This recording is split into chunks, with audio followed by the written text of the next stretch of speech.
Olá pessoal, tudo bem? Sou Jânio Lima, estamos aqui dando continuidade ao nosso curso de Fundamentos de Python. Vamos agora aprender algumas dicas sobre a questão da nomeação de variável, o uso dos nomes em geral no Python, mas principalmente para o trabalho com variáveis. Se você está chegando aqui e não viu os vídeos anteriores, aproveita, dá uma olhadinha, isso é uma playlist. Estamos refazendo o curso que deu origem ao canal, que é o curso de Fundamentos de Python, com algumas atualizações, com algumas melhorias, inclusive técnicas do conteúdo, do vídeo, do áudio. Então, aproveita esse conteúdo. Se você já conhece alguma coisa de Python e quer aprofundar, continua com ele e pesquisa nossas playlists. Se você não conhece nada, então esse é o curso certo para você. E se você também puder, compartilhe com outras pessoas que também queiram aprender Python, que vai nos ajudar muito.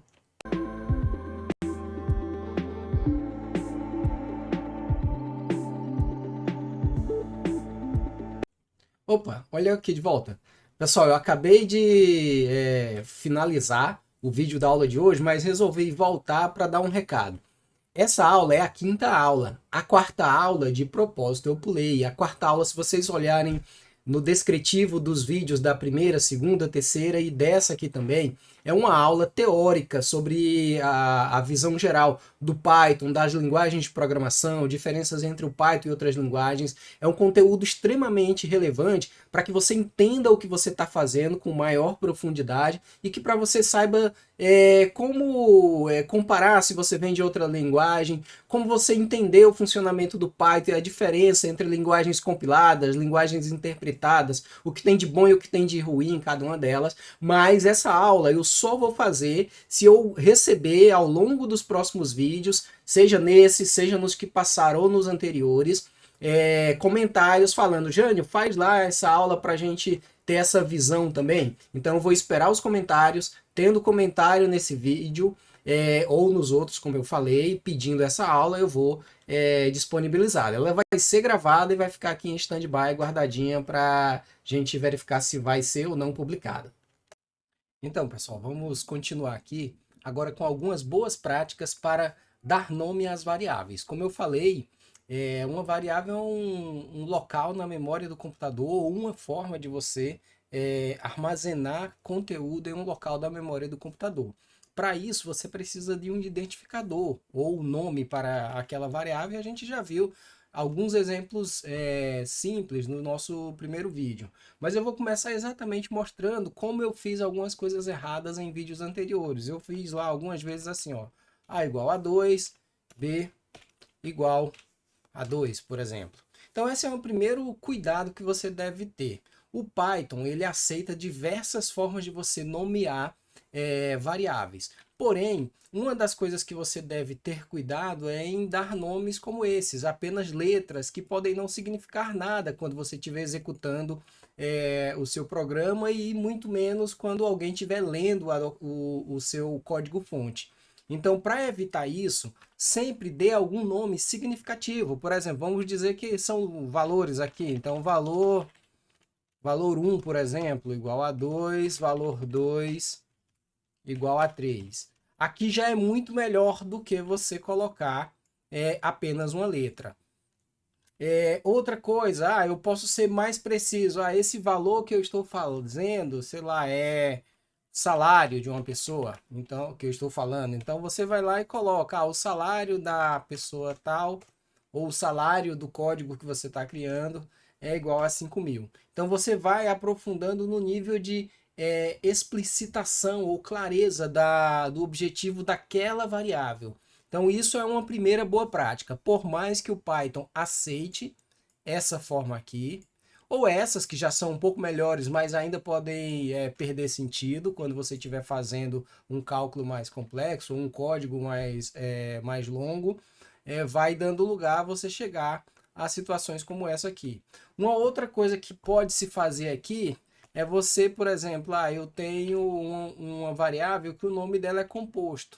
Então, por exemplo, salário bruto igual a 7.000, imposto igual a 2.000, salário líquido igual a salário bruto menos salário, desculpe, menos imposto. Então perceba que o Python aceitou todas essas formas. Você pode usar assim? Pode. Não tem problema, mas qual é o ponto aqui? Uma boa prática é você, quando tem nomes compostos, você dá alguma separação para facilitar a leitura daquela pessoa que estiver fazendo o uso do seu programa e até mesmo de você. Se você começa a criar um programa com muitas linhas, você vai perceber que com o passar do tempo vai ficando complicado a leitura se você não segue um código organizado, um código limpo, um código que é explícito no seu conteúdo. Então veja como seria uma alternativa para isso. Você pode simplesmente chegar aqui e colocar salário bruto igual a 7.000. O imposto vou manter como está ali. Salário líquido igual a salário bruto menos imposto. Perceba que mesmo com poucas linhas, aqui já é muito mais simples de você ler a palavra de maneira separada do que você lê com ela junta. Há outras formas de fazer isso, mas aí começa a entrar numa distinção, por exemplo, de nomes de variáveis, nomes de funções que a gente ainda não aprendeu, nomes de classe que a gente talvez faça só num segundo módulo desse curso. Mas, só para exemplificar, você poderia colocar, por exemplo, aqui, ó, salário bruto. Você pode colocar também assim, salário bruto. O Python vai aceitar essas duas últimas formas que eu mostrei. Mas dê preferência a usar nomes compostos dessa forma, porque normalmente você vai usar salário bruto dessa forma aqui, quando você estiver se referindo a uma função. Você vai usar dessa forma aqui, salário bruto, quando você usa o Python para orientação a objeto. Então, são formas distintas de se utilizar. Essas duas últimas não são proibidas, mas para você, à medida que você vai avançando, se tornando um programador intermediário ou avançado de Python, você ter mais flexibilidade para usar nomenclaturas, terminologias diferentes para objetos diferentes da linguagem, dê preferência a usar dessa forma. Então, aqui são algumas dicas mais básicas. Tem uma coisa que eu falei logo no início, não use ou evite ao máximo usar dessa forma, mas você vai ver algumas situações que aí já não tem problema, é inclusive recomendável. Por exemplo, quando você vai fazer uma iteração. Eu disse que em uma aula futura a gente vai ver a diferença de interativo para iterativo, mas isso aí é assunto da aula de loops. Mas só para a gente ver aqui uma situação, ó, for.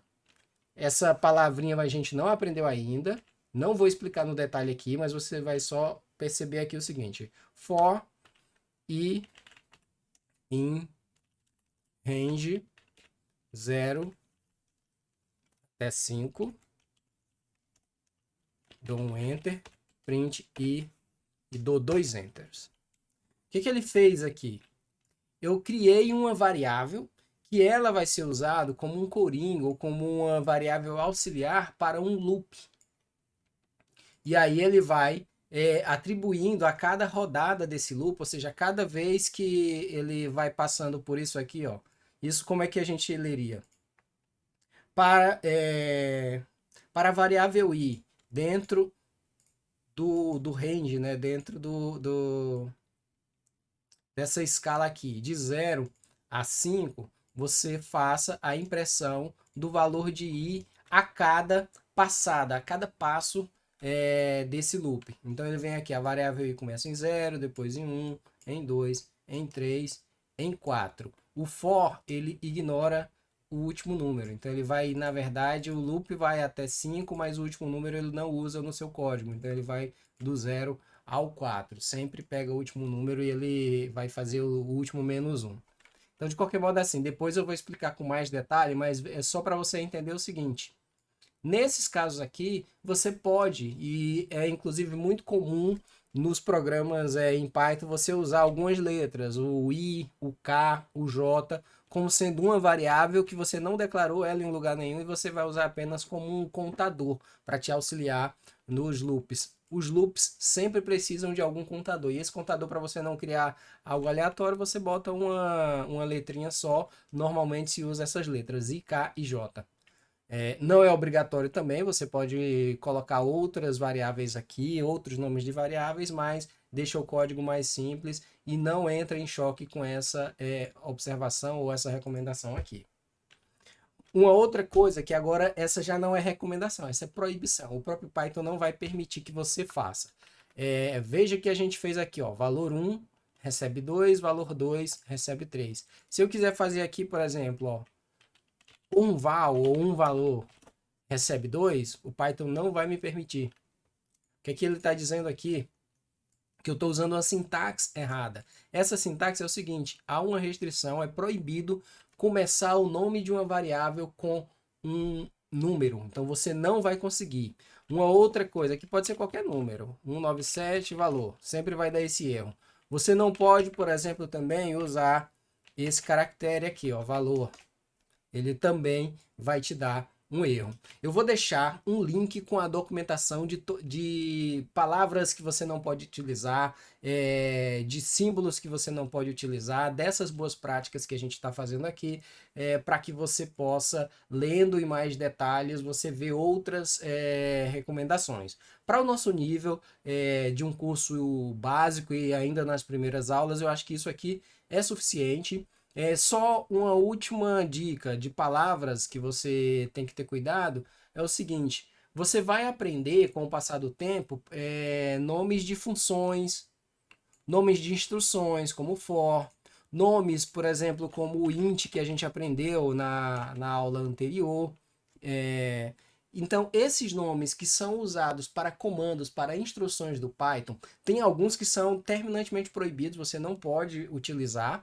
Tem alguns que é recomendável que não se use. Qual é a minha dica? À medida que você é aprendendo, não use em nenhuma situação, porque se você usar, por exemplo, eu criei uma função e dei um nome de algo que o Python já tem, mesmo que não seja algum dos casos que o Python vai proibir, você pode gerar comportamentos inadequados dos seus programas. Então, à medida que você aprender, você já aprendeu a função for, ou melhor, a instrução for, você aprendeu essa palavrinha in, você aprendeu essa função range, você já aprendeu a função print, aprendeu na aula passada input, e à medida que você aprender novas instruções do Python, evite sempre usar essas palavras como nome de variáveis. A lista de palavras proibidas ou reservadas é uma lista que é menor do que as instruções. Tem muito mais instrução no Python do que palavras proibidas, do que palavras proibidas ou reservadas, que a linguagem já cuidou para que você não as utilize. Mas a minha dica para evitar problemas é evitar usar qualquer uma das instruções que você aprender. A outra dica dessa parte aqui inicial é você criar uma consistência dos seus dados. Se você começou a usar dessa forma aqui, utilize sempre dessa forma para nome composto, dessa forma para nome individual. Se você usou desse jeito aqui, então use sempre desse jeito. Agora não faz. Eu não gosto desse jeito, mas o Python não proíbe. Mas o que é pior do que você usar desse jeito é você usar num pedaço do código desse jeito, num pedaço do código desse jeito. Aí você vai ter inconsistência, você vai ter problemas, às vezes até para o código funcionar, porque você pode esquecer lá no meio do código como você fez no início dele. Um exemplo aqui para a gente finalizar. Agora sim, salário com acento. Recebe 10 mil. O Python aceitou. Então o Python aceita acentuação, aceita cedilha, aceita qualquer caractere, tirando essas questões aqui e os reservados que estão na documentação que eu vou deixar no link. Porém, se você fez isso aqui e em outro lugar você fez isso, você acabou com o seu código, porque você não vai mais lembrar.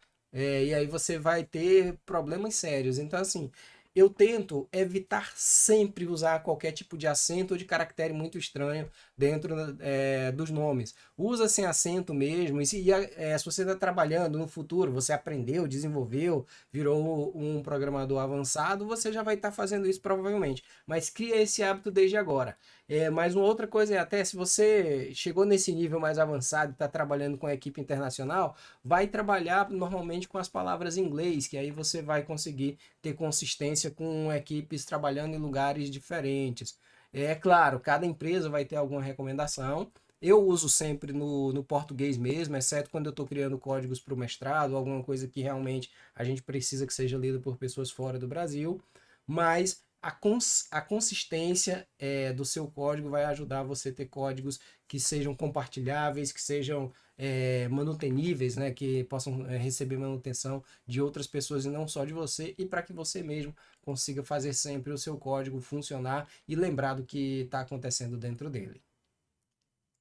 Então, pessoal, eu espero que vocês tenham gostado. Vocês perceberam no vídeo que há algumas coisas que efetivamente não funcionam na hora de nomear objetos no Python, mas há também algumas questões que, mesmo que funcionem, é legal você seguir as dicas passadas aqui para que você mesmo consiga ter um código consistente ao longo do tempo e também outras pessoas com as quais você compartilhe seus códigos ou mais para frente, quando você estiver mais avançado, trabalhando em equipes colaborativas, você tenha um padrão ali que possa ser seguido e que você possa realmente ter seus códigos entendidos por você e por outras pessoas com as quais você trabalha.